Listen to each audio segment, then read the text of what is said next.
ታላቁ የኢትዮጵያ ህዳሴ ግድብ ኢትዮጵያውያንን በህብር ያስተሳሰረ ህብረ ብሔራዊ አንድነትን ያደሰ ዳግማዊ አድዋ ነው።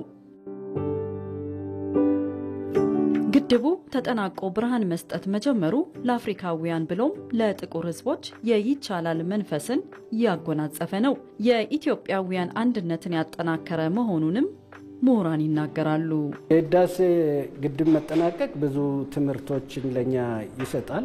አንደኛው በቅኝ ግዛት የተሰሩብንን ጫናዎች መስበር እንደምንችል ለኛም ብቻ ሳይሆን ለአፍሪካም ጭምር አስተማሪ የሚሆን ነው። ከዌስተርን ወይም ከምዕራብ ሀገሮች ውጪ ኢትዮጵያ ራሷን ችላ ትላልቅ ነገሮችን ኢቨንቶችን ትፈጽማለች ተብሎ አይታሰብም ነበር። ስለዚህ ዛሬ የከቸፈው አንዱ እሱ ነው። ምክንያቱም ኢትዮጵያ ኢኮኖሚካሊ ያለ ብድር ያላትን ሀብት ያላትን ጉልበት በካሽ ኢንካይንድ ሰብስባ ያላትን ሀብት አጠራቅማ ትልቅ ነገሮችን መስራት እንደምትችል፣ ድህነትን ማሸነፍ እንደምትችል፣ የፖለቲካ ጫና ማሸነፍ እንደምትችል ያሳየ ነው። ህዝቦቿ አንድ ከሆኑ ሁሉንም ነገር ማድረግ እንደምትችል ታላቁ የኢትዮጵያ ህዳሴ ግድብ በህብረት ከተሰራ የእድገት ማማ ላይ መውጣት እንደሚቻል ማሳያ በመሆኑ ሌሎችም የተጀመሩ ሀገራዊ ፕሮጀክቶች እንዲሳኩ በአንድነት መቆም እንደሚገባም ይገለጻል። በህዳሴ ግድብ በአድዋ በሌሎችም ኢትዮጵያን ከፍ ሊያደርጉ የሚችሉ ላይ ያደረግናቸው በሌሎች ደግሞ አሁን ትልልቅ ፕሮጀክቶች የጋዝ ፕሮጀክት አለን። የማዳበሪያ ፕሮጀክት ደግሞ ኢትዮጵያ ወደፊት ዋናው ትልቁ የእርሻ መሬት ያላት የምግብ ዋስትና ለራሷና ለሌሎች ሊተርፍ የምትችል ልትመግብ የሚገባት አካባቢ ነው ያለችው። ሁሉም ለዚህ መቆም መቻል አለበት።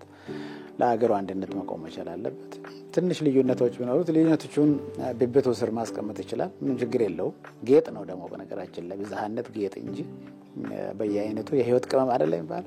እሱን ይዞ ሀገርን አንድ ላይ ማሳደግ የሚችልባቸው ምሳሌዎች ስላሉት ከባዶ አይደለም የሚጀምረው። በጣም ብዙ ታሪካዊ ምሳሌዎች አሉት ለኢትዮጵያ የሚበጅና አብሮ ለመጓዝ የሚያስችል ማለት ነው። አንድነትን መሰረት አድርጎ የተከናወኑ ተግባራትና የተገኙ ውጤቶች ከዛሬ ባለፈ የነገዋን የበለጸገች ኢትዮጵያን እውን ለማድረግ ለቀጣዩ ትውልድ ተምሳሌት እንደሚሆንም ተገልጿል።